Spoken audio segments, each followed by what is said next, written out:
17वीं लोकसभा में 2023 में एक अमेंडमेंट बिल आया था घुसपैठियों को रोकने का। सबसे ज्यादा विरोध टीएमसी ने करा और उसकी साथी पार्टियों ने करा। तो क्या ये घुसपैठ कराना चाहते थे? एक बात मानक जी इस बारे में मुझे कहनी है, ये हमारे देश के मुसलमानों को जोड़ करके घुसपैठ को जोड़ के डर दिखाने की कोशिश करते हैं। भाई अब यार ये बीच में नहीं रुको, ये मैं साफ कहना चाहता हूँ। पुरोहित साहब, मैं एक बात कहना चाहता हूं, हमारे देश के मुसलमानों के लिए जो भारत सरकार और प्रदेश सरकारों की स्कीम है, उसमें अगर बांग्लादेश के मुसलमान, पाकिस्तान के मुसलमान या किसी दूसरे देश के मुसलमान आके उनके हकों को छीनेंगे तो क्या छीनने दे?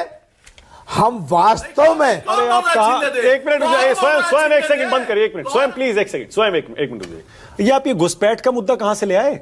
एसआईआर की बात हो रही है यहाँ पर। अरे घुसपैठ की बात करिए ना। मैं आपसे बात कर रहा हूँ, एसआईआर घुसपैठ को काहे जोड़ रहे हैं? बताइए, बिहार में कितने घुसपैठिए पकड़े? क्यों नहीं जोड़ना पड़ेगा? बिहार में कितने पकड़े? बिहार में 389 घुसपैठ की बात करिए। अरे 389 मिले, कुछ लोग कहते हैं 359। नहीं, कौन बोल रहा है? अरे कौन बोल रहा है? अरे सुनिए ना, चुनाव आयोग का डेटा ना बिल्कुल नहीं, पेटिशनर कहता है। नहीं पिटिशनर मुझे नहीं पता ना। अरे यार क्या आप कह रहे हैं? को नहीं मिला क्या? एक सेकंड आप कह रहे हैं चुनाव आयोग की तरफ से घुसपैठियों का कोई आंकड़ा नहीं दिया गया? नहीं दिया गया। पूरा भाजपा तो कहते रहे कि घुसपैठियां निकालने के लिए गलत बात है। एसआईआर मेरा बोलने का नंबर था। बोलिए पूरी करने दो प्लीज बात। हमारे कांग्रेस के जो प्रवक्ता साहब बैठे हैं, इन्हें शायद पता नहीं है कि 23 साल पश्चिम उत्तर प्रदेश में जहां 143 एमएलए 27 एमपी, वहां पूरी कांग्रेस जिंदी रखी है। और 2001 में सगे 3 भाई एआईसीसी मेंबर थे और मैं कांग्रेस से विधायक रहा हूं, यूथ कांग्रेस में काम करा। तुमसे ज्यादा कांग्रेस को जानता हूं। कह रहे राहुल गांधी का नाम ले रहे हैं। अरे पार्लियामेंट में निकल के तुम देश की इकोनॉमी को बाहर पार्लियामेंट परिसर में डेड बताओगे? जलेबी की फैक्ट्री में 50,000 लोग काम करेंगे बताओगे?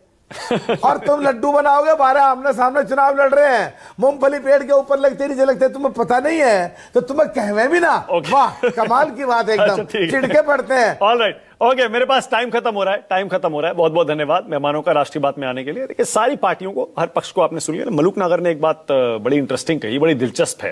मतलब आरएलडी का अगर ये स्टैंड है कि भैया बंगाल में एसआईआर करवा लीजिए, लेकिन बाकी राज्यों में जहां चुनाव में अभी समय है वहां एसआईआर को और समय देना चाहिए, ये दिलचस्प है। इसका मतलब एनडीए के अंदर भी एसआईआर को लेकर एक राय नहीं है।